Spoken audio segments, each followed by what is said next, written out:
Hey guys, how are you? I am super excited about this. So we are kicking off Genius Hour in 10. I have been waiting for this for days, and I'm super stoked about just kind of diving in and talking about what does Genius Hour look like? What can this look like in your classroom with your learners? Hey Donna, how are you?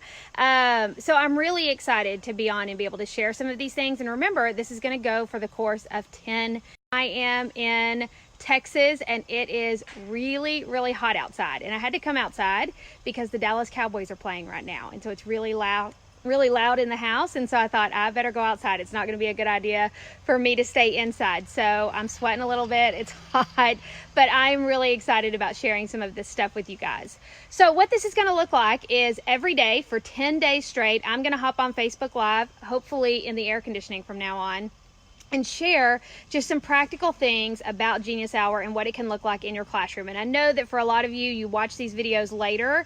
That is totally fine. I'm going to post the reflection questions and all of those things in the comments and in a separate post so that we can have some discussion later for sure. So no worries if you're watching this later. A couple of other things that I want to share is just that this is really what you make of it. It's really what you need from Genius Hour, what the information that you need, the information that you want. I want you to interact and ask questions. Sometimes I see those questions here on Facebook Live. Sometimes I don't. So if I don't see them right away, I'll get to them later and make sure that I answer for me. But Genius Hour is, I would say, an opportunity for your learners to pursue their passions during the school day. And so thinking about what does that look like? How do we do that? That's what these 10 days are all about. So, number one, opportunity to pursue their passions during the school day. Number two, it's really an opportunity for your students to learn by doing, right? So to learn as they are working on their Genius Hour projects. And we're going to talk, when we talk about what Genius Hour is not, we're going to talk about how oftentimes Genius Hour is seen as free time in addition to the standards and those life-ready skills that we know that they need. And then finally, Genius Hour can become, in the latest book that's coming out in November, I really talk about how Genius Hour is an opportunity for learners to make an impact and to create change. And what does that look like? To not just be learning through the projects, but for them to actually be making an impact on the world around them. And so we're going to talk a little bit about that as we go through these 10 days.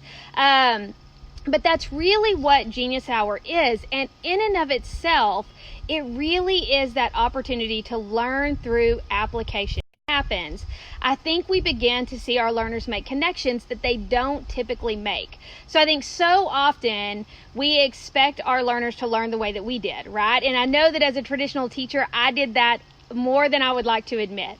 But the reality is the students that are in our classrooms right now are very different than we were as learners. And learning by doing is very important. And so I hate when Genius Hour gets a bad rap. And so we're going to talk about what Genius Hour is not, because sometimes Genius Hour can be seen as free time, right? Figure out something they're interested in and to do a project about it. Of course, that's what it is if that's what you let it be. But Genius Hour can be so much more than that if we are intentional and purposeful about helping our students make those connections. So I think letting them make connections to a couple of different things, one of those being the standards, whatever it is that you're teaching, be intentional about weaving those in. Know your students well enough to know what they need to practice and find opportunities to weave up those opportunities to practice that skill into their project. Maybe we don't do often enough with Genius Hour. I also think making connections to those life-ready skills. Lots of people talk about the 4 C's. I talk about the 4 C's plus 1 R because I think reflection deserves a seat at the table. So collaboration, communication, creativity, critical thinking, and reflection. Figuring out how can I give my learners opportunities to practice those skills while they're working on their Genius Hour project. And so being, again, intentional and purposeful about weaving those opportunities in while your students are working. And the 6 p.m. days really give you an opportunity to do that. So you're going to hear me say those words a lot throughout these next 10 days. That's on purpose. And they're actually woven into the 6 P's of Genius Hour because we know that that's what the real world is telling us our learners need in order to be successful. So another thing that Genius Hour is it's not just for gifted learners. Genius Hour, I think, is really for everyone. I think it can be such a great opportunity for our students to get something different.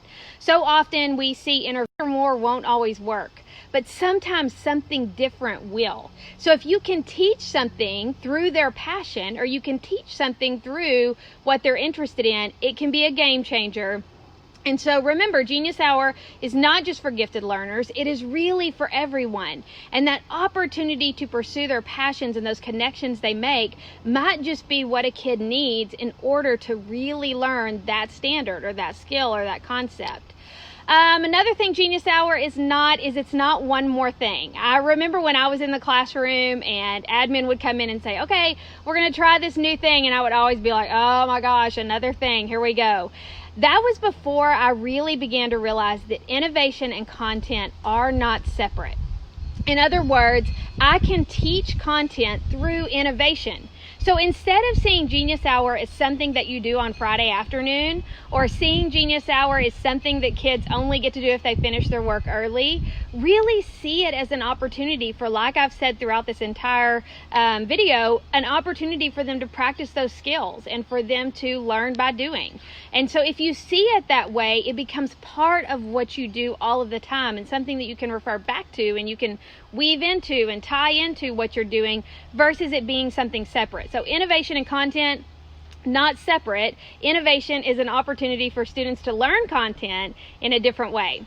The final thing that I'll say that Genius Hour is not, and this is really important, this is huge, and as we go through this, you're going to hear me say this a lot, Genius Hour is not easy. I think so many people dive in and think, you know what, I'm going to start Genius Hour and it's going to be so much fun and all my students are going to be super stoked.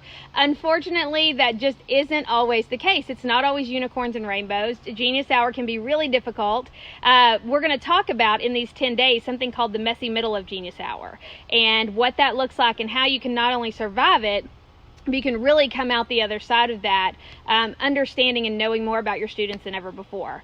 So Genius Hour is so many things, and I'm telling you guys, it's one of my core beliefs that every learner deserves an opportunity to pursue their passions during the school day.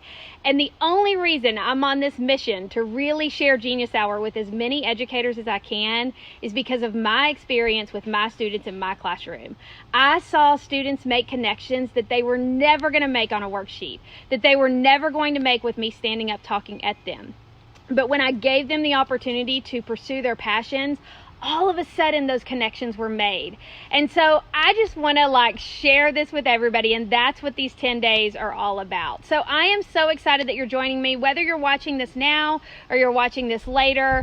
I hope that I'm able to answer most of your questions. Feel free to put those in the Facebook group. That I've learned from is amazing, and I will definitely connect with them and try to get some answers from you guys. Who knows, maybe we'll have some special guests pop in and out. We'll have to see. But I am really just super stoked about these next 10 days. And I just want to say thank you so much for joining me. I'm going to post the reflection questions for this video as soon as this is over. I hope you guys have a great Sunday, and I'll see you tomorrow, same time, same place.